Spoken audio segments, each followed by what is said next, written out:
You're listening to an Airwave Media Podcast.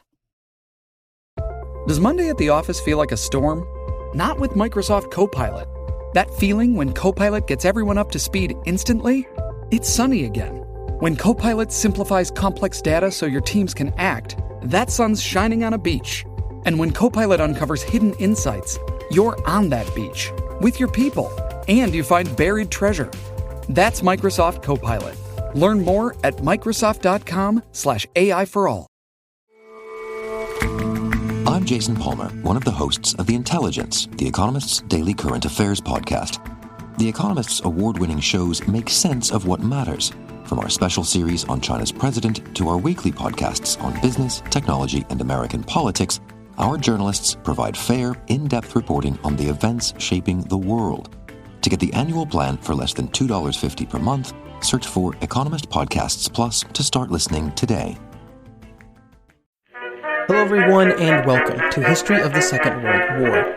On this episode of our Spanish Civil War interview series, I was joined by Alexander Clifford to discuss the International Brigades, which would be such an important part of the Spanish Civil War. These groups of international volunteers would bolster the Republican cause, both from a public relations perspective as well as on the battlefields of Spain. We discussed why these individuals chose to go to Spain, what they experienced during their time fighting in the war, and their view of the war when it was all over. I would also like to encourage everyone to head on over to historyofthesecondworldwar.com/interviews to find out more information about all of the people that I've interviewed for this interview series, as well as links to certain books that they've written, like Alexander Clifford's books on the International Brigades.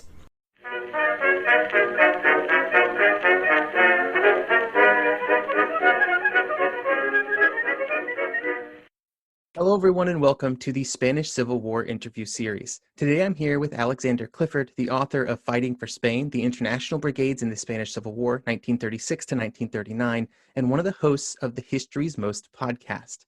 Alexander, how's it going today? Good, I'm delighted to be on here. Thanks, Wesley. Excellent. Thank you for joining me here.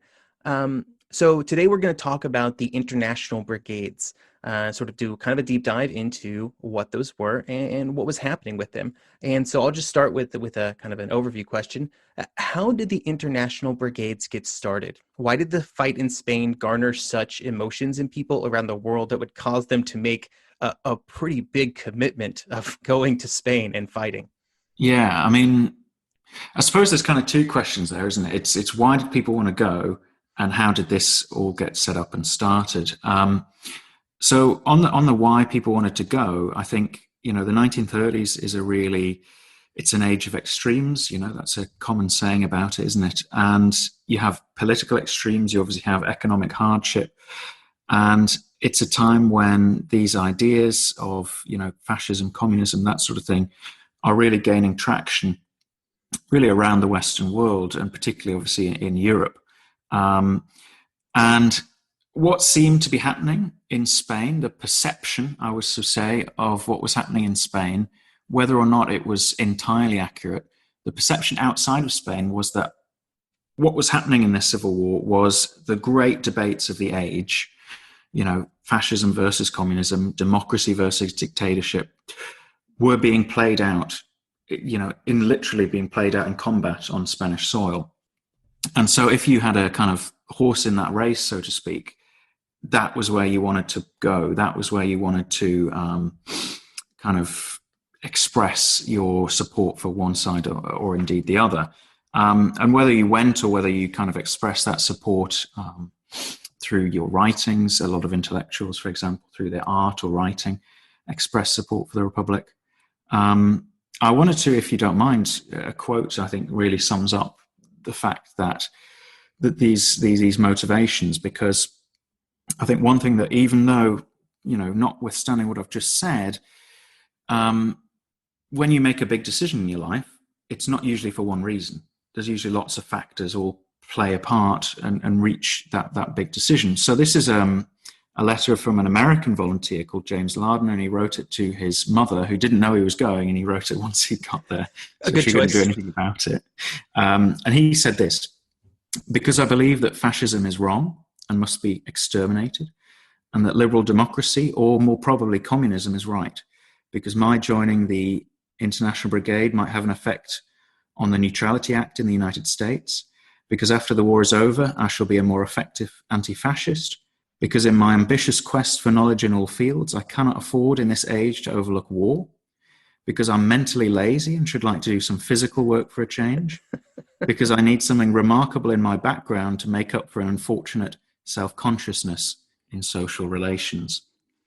So I think that's a quote I like to use, because it's basically every aspect: the young men wanting to go on adventure, the good cause, the anti-fascism, the belief in democracy or even communism. And so, you can pick and choose for any individual volunteer what ratio of those different causes made them want to go. As far as how this actually got set up, you had some volunteers going really in the summer, July, August of 1936, when war broke out. A few hundred, maybe about 1,000 maximum during that time period, and joining the myriad political militias that were set up in the Republican side. But in September 1936, the Comintern, the Communist International in Moscow, decided that they would found an international brigade, both to take advantage of this, clarion call to the world left, and they wanted to be really at the forefront of it, and also to give volunteers who maybe didn't have the economic and cultural capital to get to Spain a route that would be organized by the Comintern. So they initially thought about 5,000 volunteers. It ended up being well over 30,000. Wow. So in terms of actually getting to Spain, this was something that was organized by the Comintern to actually make sure people could get transport to Spain? Precisely, yeah. What happened was the Comintern, in Moscow, was the International Communist Party, in the sense it was coordinating the actions of each national communist party in each nation around the world. And they basically told the communist parties around the world, recruit people for the international brigades and organize their transportation.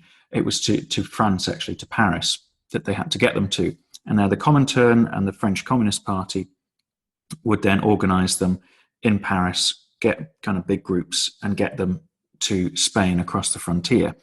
So if you were in Britain, for example, you would go to your local Communist Party branch, say, I'd like to join the International Brigades. You'd go down to the headquarters in London, they'd interview you.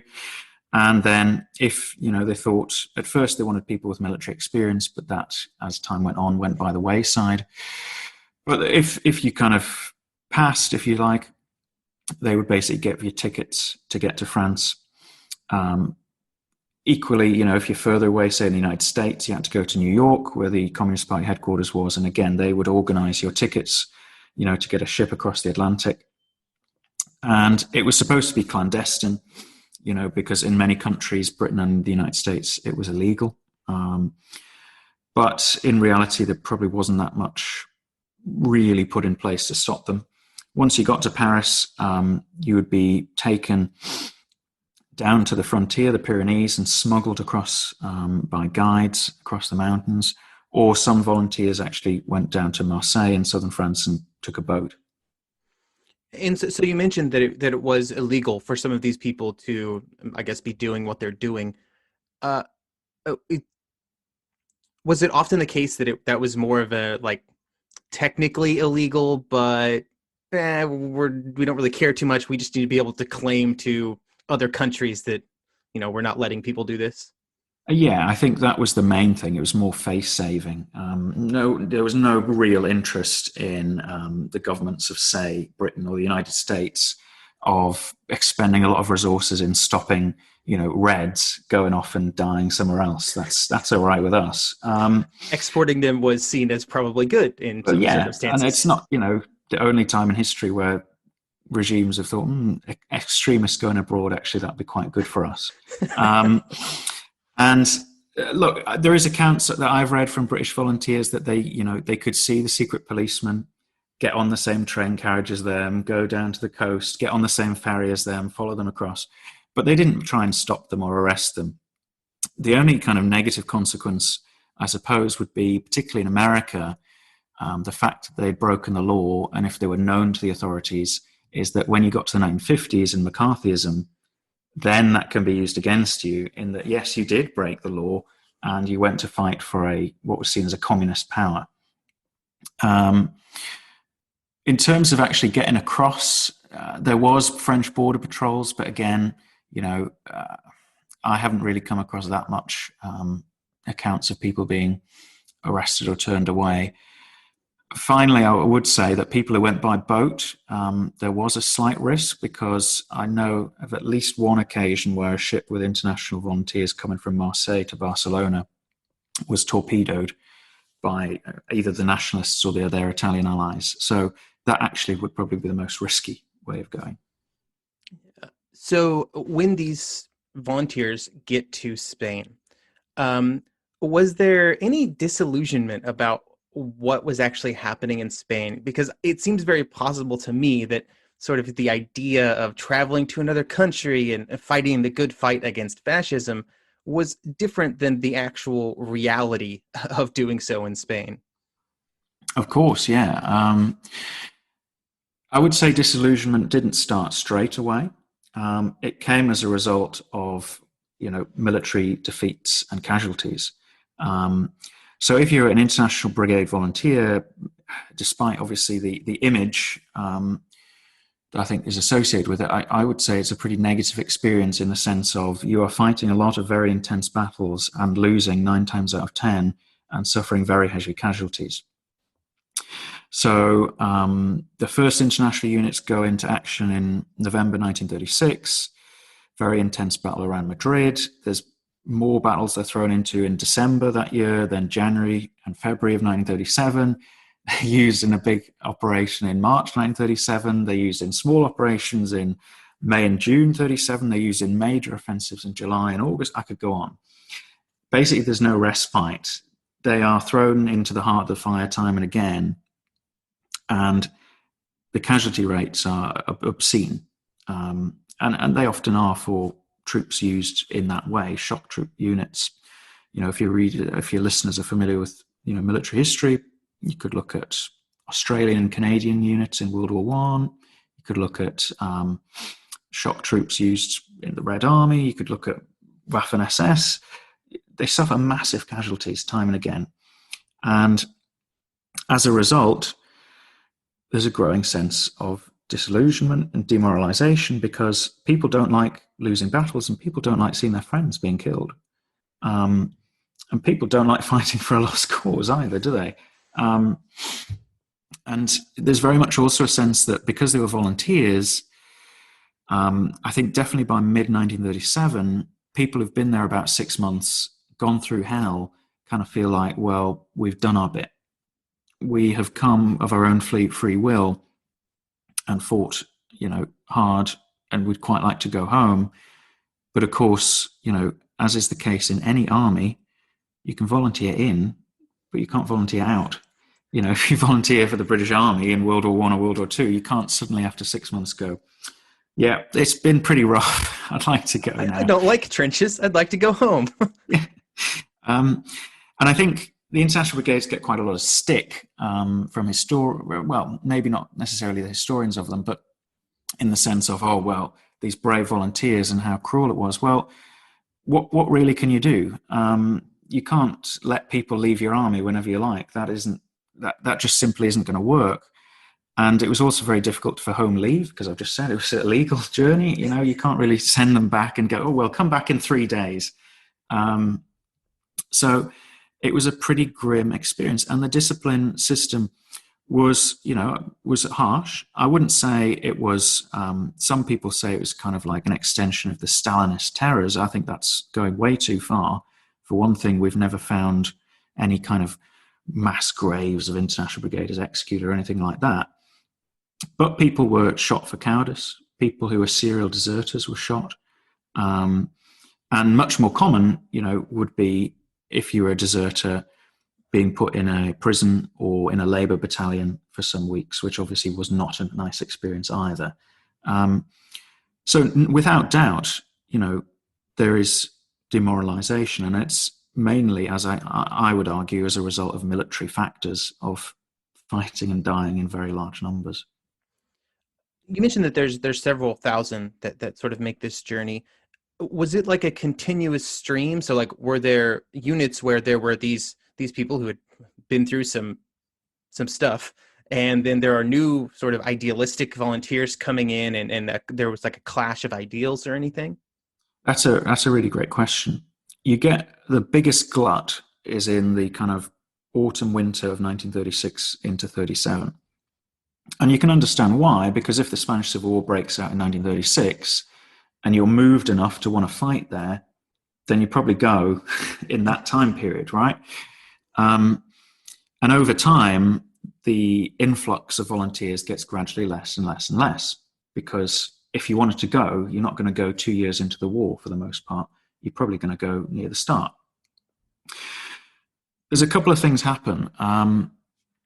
There's some evidence, certainly I'm most familiar with the British, and there's some evidence the British Communist Party branches began to have pressure put on them to say to eligible members, you know, oh, it would be good if you volunteered as well to go to Spain by the time we're getting desperate for manpower. You would have to counter that, though, against the fact that actually some Communist Party members were barred from going because they were thought of as too valuable for home work. You know, they couldn't be lost in Spain. We need you here for organizing or whatever. The other thing that they have to do, and you're right, there's a great book by Alva Bessie, who was there. He later became a Hollywood screenwriter, who he arrives in 1938. So he's one of the last volunteers, and he can't believe the state of the people who've been the old sweats, you know, who are dirty and ragged, and who he says in these first conversations with them, he thinks that it's basically treason what they're saying. But it's kind of the grumblings of tired soldiers. But the other thing they have to do in the International Brigades, because the flow of volunteers gradually gets less and less and less, is that, and this is often overlooked, Spaniards, mostly conscripts, but some Spanish volunteers, are used to fill up the ranks of the International Brigades. And by late 1937, they are majority Spanish units, with a core of hardened international veterans and veterans in NCO and officer positions. But, you know, from the second half of 37 onwards, and particularly in 1938, the International Brigades are foreign-led, really, units with a core of foreign veterans, but actually a majority Spanish conscripts.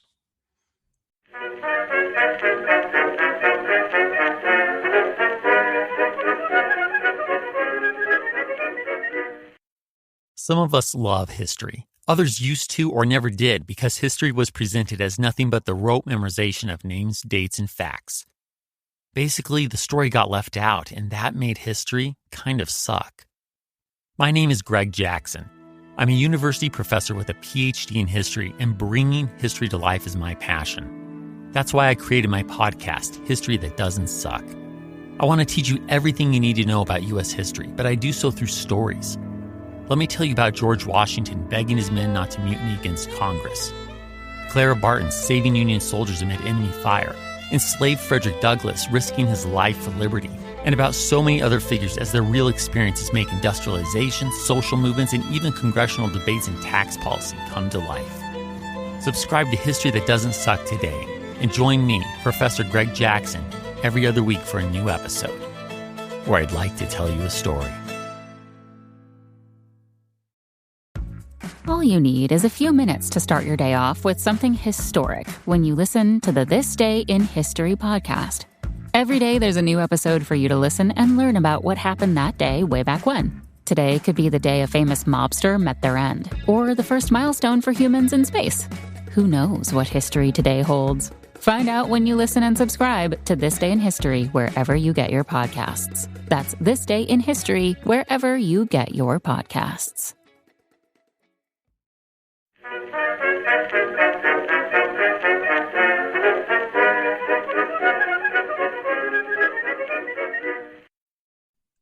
For the people who went to Spain, you mentioned earlier that at the beginning, at least, they wanted people with military experience for obvious reasons. Over the course of the war, do we have any idea what kind of a percentage or estimate of how many people had military experience and how many just people that didn't? I I couldn't put an exact figure on it, but what I would say is it varies widely from country to country. So if you're looking at volunteers from Germany or France, for example, which were both very large contributors, if you like, it's pretty high because of the recent experiences of those two countries. You have, almost all men of a certain age have been conscripted in the First World War in those countries. You look at the United States, on the other hand, and they had no veterans. They had no one really with military experience because of how few had served in the First World War, and the relatively small size of the US Army in the interwar years, to the point where, the first commander of the American battalion, his military experience is that he spent a couple of summers in his university's officer training corps to earn a few dollars on the side. And that's it. And he's in command of a battalion.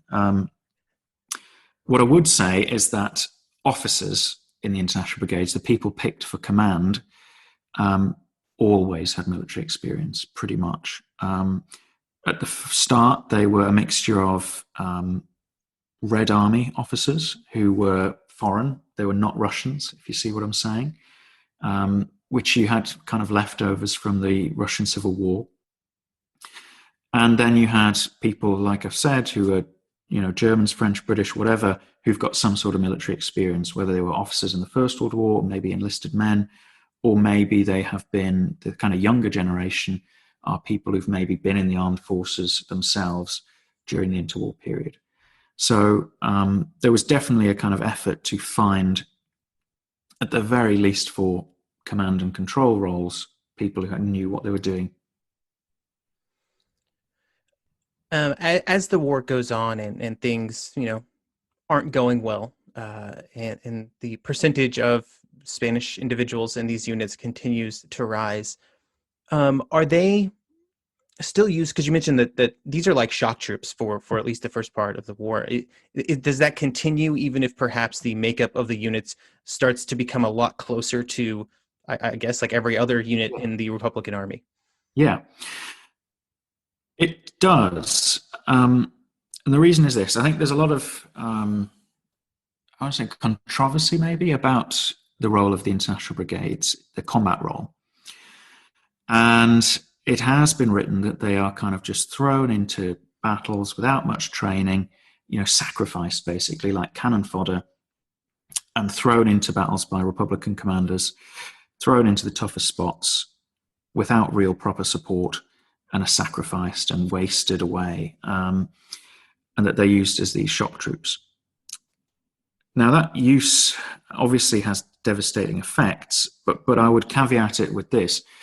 They did have poor training, poor equipment, poor leadership, not very much in the way of support, in terms of artillery, air support, that sort of thing. But that was the case for the entire Republican Army. So those are flaws with the Republican Army, not with the International Brigade specifically. And in fact, like I've kind of just outlined, you had commanders who often had more experience than you would in a Spanish unit. You had whatever decent quality, firearms that the Republic could get were often given to international units because they were seen as part of. They weren't the only, I would say, it's important to emphasize, but they were part of the shock troop units of the Republican Army. The reason for that is actually, I think, really straightforward, and it really kind of dispels the idea that they would be used as cannon fodder. And the point is quite simply motivation and morale, because they wanted to be there. They obviously really wanted to be there because they'd come across seas and oceans and mountains, and it's quite a big commitment to go, right? The Spanish Republican Army was almost 90% conscript. About 120,000 Spaniards volunteered to fight for the Republic. And you compare that to 30-odd thousand foreign volunteers, that's a really high ratio. That's 1 in 5 people who volunteered to fight for the Republic were foreign. Now, in a conscript army, obviously, your listeners will be well familiar, not every conscript wants to fight and die for the cause because they haven't chosen to be there. But that's especially true of a civil war. The motivation to kill your own countrymen is obviously low if you didn't want to do it in the first place, but also a very significant chunk of the Republic's conscripts actually support the other side. If you are recruiting, it's just the vagaries of geography that you control this region. So you're going to recruit all the young men, and half of them might well be politically probably right-wing Catholic and not particularly wanting to fight and die for what they see as Red Spain.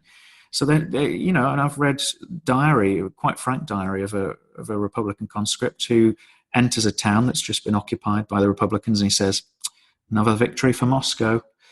He's absolutely no. And when they actually get charged to attack, he openly writes in his diary, "I just went and hid. I went and had a hide for about half an hour." So, to get back to my point,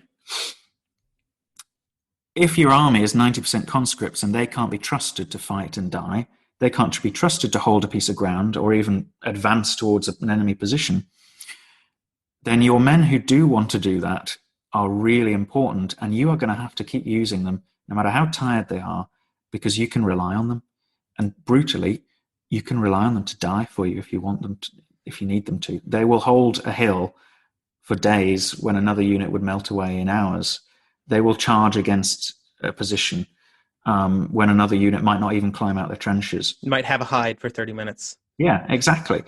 So they keep getting used for that. And in the final major Republican offensive of the war, the Ebro in summer 38, they used tip of the spear again, even though they are now, between 10 and 30% foreign. And the reason is the same, is that these are your 10 and 30% of people that they rely on, that you can trust to die if you need them to. And what I would say is that despite the demoralization, despite the losses, they do fight very hard. And they fight, and Michael Alpert says, at the very least at the level of the best Spanish units in the Republican Army. They're pretty similar, I'd say, in terms of combat performance. And it's all got to be caveated with the fact the Republican Army isn't very good, doesn't have any experience, doesn't have much training. The bar is pretty low for being as good as any other unit. I think I've written somewhere, they are not an elite in any 20th century military except this one. If all the bar is you want to fight here, then yes, they pass that test. And, like I say, they've got a modicum more training, a modicum more experience, maybe slightly better leaders, slightly better equipment, and much more motivation than your average Republican unit. Therefore, they're not cannon fodder. They're actually some of your most valuable troops. So the war does not go well for the Republican Army, for the International Brigades. And so as the war comes to a close, sort of what happens to those volunteers, many of which probably are not welcome back in their home countries, or maybe are, could go to jail if they go back or whatever.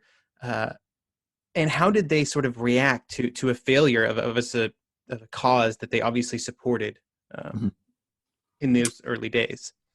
I mean, obviously it was, a bitter pill to swallow and difficult to take. They were withdrawn about 6 months before the end of the war because they were pretty much a spent force. And also the Republic was trying to diplomatically engineer the Francoists to withdraw their foreign troops as well, which they refused to do. So there wasn't like they were, apart from some volunteers who insisted on staying, they weren't really there at the very end. On going home, some of them threw themselves into activism for the Spanish Republican cause, which, like I said, continued for another almost 6 months. It was particularly difficult if you were from a country, particularly a lot of European countries that were under right-wing dictatorships. The example I always use is Austria, which if you were an Austrian volunteer, your country had ceased to exist while you were in Spain. It had been annexed by Germany, which must have been a dislocating experience. If you were an Italian, a German, Polish, Yugoslavian, you couldn't go home. So you faced internment in France. You were kept in camps by the French. Again, extremists coming across your border. What do we do with them? They kept them in camps, some of them in really terrible conditions, just barbed wire on a beach. And that was it. And of course, those people then, the fall of France a year later, found themselves in the Nazi concentration camp system, which obviously was a pretty grim experience. For those that went back to the Western countries like Britain and America, there was obviously disappointment, and then big disillusionment when you had the Nazi-Soviet pact just a few months later. We've been fighting the fascists and indeed, de facto the Nazis in Spain, and now suddenly the Communist Party is peddling the line that actually these are our kind of new allies, and that the Second World War, when it started, was the Communist Party line was it was an imperialist war and not something we should be supporting. We should be opposed to the British war effort against Nazi Germany, which obviously was a really split British communists, for instance. Once Germany attacks the Soviet Union, it all becomes black and white again, and the Communist Party now says, no, yes, we are opposed to Nazi Germany, we are fighting them, we do support the war effort. What you see, unsurprisingly, though, is quite a lot of International Brigade volunteers serving in World War II. Particularly, quite a few were used by the Americans for special operations in Europe, behind the lines, because a lot of the resistance movements behind the lines in France, Italy, elsewhere, Yugoslavia actually as well, were communist-led. And so International Brigade veterans were some pretty important. The guy who led the liberation of Paris by the resistance in 1944, just as the Allies were arriving, was an International Brigade veteran. On the other hand, you did have a few that suffered from the authorities and either were barred from serving because of their politics or were not able to get promotions. And in the American services, it was a mark against your name and your permanent record. It said premature anti-fascist, in that you were anti-fascist too soon. In the 30s, you were anti-fascist. Before it was cool, I guess. Yeah. Exactly. And obviously then, after the Second World War, a huge range of things that I suppose we can't really get into beyond the remit of this show. But yes, a very kind of mixed bag, I would say. Okay. What was you mentioned the complex relationship, I would say, between the Soviet Union and Germany immediately after the Spanish Civil War. So what was kind of the Comintern's sort of usage of the International Brigades from a propaganda perspective, both during the war and after? I assume, like, especially at the beginning, they were like, hey, look at all this awesome stuff happening as we fight fascism in Spain when nobody else will. Absolutely, you're spot on. During the Civil War, the International Brigades were, something that the Comintern could trumpet as, working class solidarity in action. We are saving somebody else's country from fascism. And, it was really championed in that way. Again, I think it did become something more than just a propaganda stunt because of the military role they had, and because it actually became much bigger than the Comintern had ever intended in terms of the number of people going. After the war, obviously, you have this new relationship with Nazi Germany, and so everything's on the down low. We're not supporting anti-fascism anymore because Soviet foreign policy had changed from being collective security. We want to form an anti-fascist alliance. Primarily, they hoped with France and Britain. That didn't succeed in the mid to late 30s. So instead, they did the Nazi-Soviet pact, which, as I say, had a terrible effect on communist parties around the world. And I think the interesting thing after the war is that thing that's been put back in the box is taken out again, and the International Brigades are once again heroes in the Soviet bloc, if you like, in Eastern Europe, where you could look at East Germany, for example, and they really celebrated the International Brigades as being Germans who were fighting fascism way back in the 30s. Look at the proud example of what German communists did. They were on stamps and things like that. There was, you probably read about them in school textbooks and things like that. And actually, some International Brigade veterans rose to high office in the Soviet bloc. A German, Wilhelm Zeiser, would become the Minister of Security, I think, in East Germany for a time. So, like I said, it's kind of like they were amazing propaganda tool, if you like, for the Comintern in the 30s during the Civil War. Then it's all kind of downplayed. And then after the Second World War, they can once again be this kind of heroic example. Excellent. Well, thank you for coming on the podcast to chat with me about this. And this has been a very interesting and enlightening conversation. Thanks so much for having me, Wesley. I really enjoyed it.